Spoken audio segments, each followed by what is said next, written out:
Both Tears of the Kingdom and Eldenring allow players to carry a realistic number of armors. Sometimes it feels too magical and might break the immersion for some people, but the inventory in video games are always unrealistic.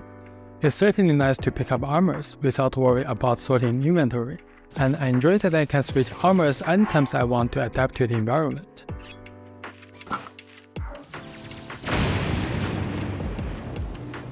Unlike the overflowing number of weapons with low durability players can loot, the armors in Tears of the Kingdom stays forever, so their quantity has to be scarce.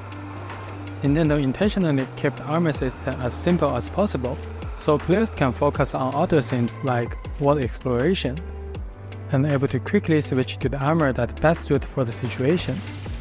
As a game that focuses on world exploration, many armors in Tears of the Kingdom bear passive effects that doesn't focus on combat but improve mobility instead, like increased speed and better control when skydiving.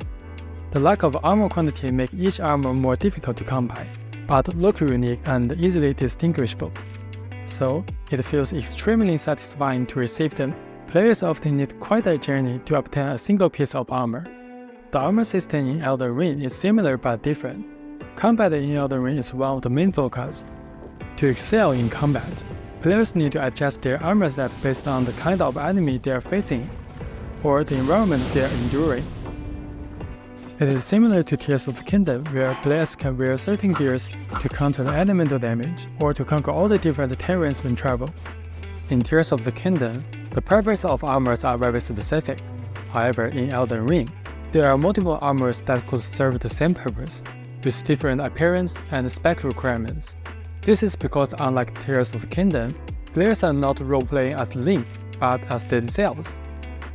Their character needs to look special enough to reflect players' own vision in this fantasy world. That's why the game needs a lot of different looking armors with identical stats. Then players can have the freedom to wear it for style without impacting combat capabilities too much.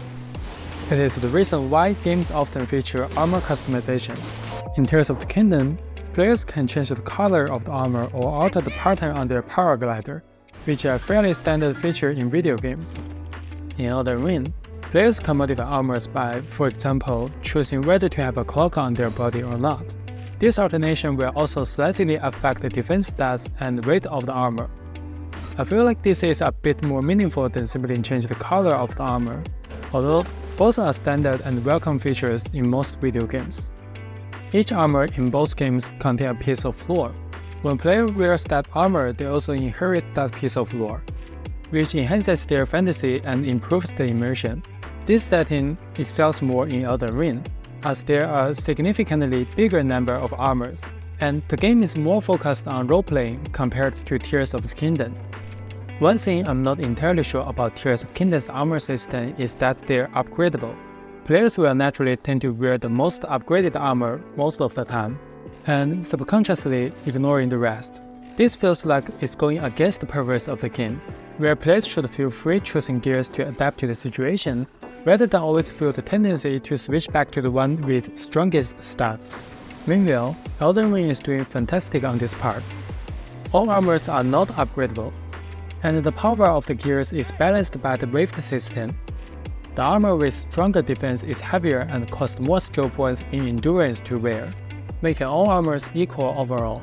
Different armor might need different fighting style, but players can freely choose armor without worrying about becoming much weaker in combat. On the other hand, who doesn't like the Great Fairies? They are such an important part of Tears of the Kingdom for me that I'm willing to overlook this minor flaw. Besides, collecting materials for upgrading the armors is a fun gameplay element. I don't think it's necessarily a problem in the game. Overall, for armors, I give Tears of the Kingdom a 9 out of 10, as it was mindfully designed and perfect for the gameplay. Although it's short in number, but each piece of armor serves a different purpose. It allows players to have plenty of choices, while remaining simple enough to not distract them from the main course of the game. It's so simple yet effective that I find it difficult to nitpick. But I have to give it a rating of 9 instead of 10, because Eldenring's variety of armor and attention to detail are on another level. I give 10 out of 10 to Eldenring's armor system for its sheer quantity, appearance, lore importance, and the role-playing value it provides. Thanks for watching this video till here. You guys are my true heroes. If you enjoyed this video, please click the like button, leave a comment, and consider to subscribe to this channel. In my next video, I'll compare the combat system in both games, so stay tuned.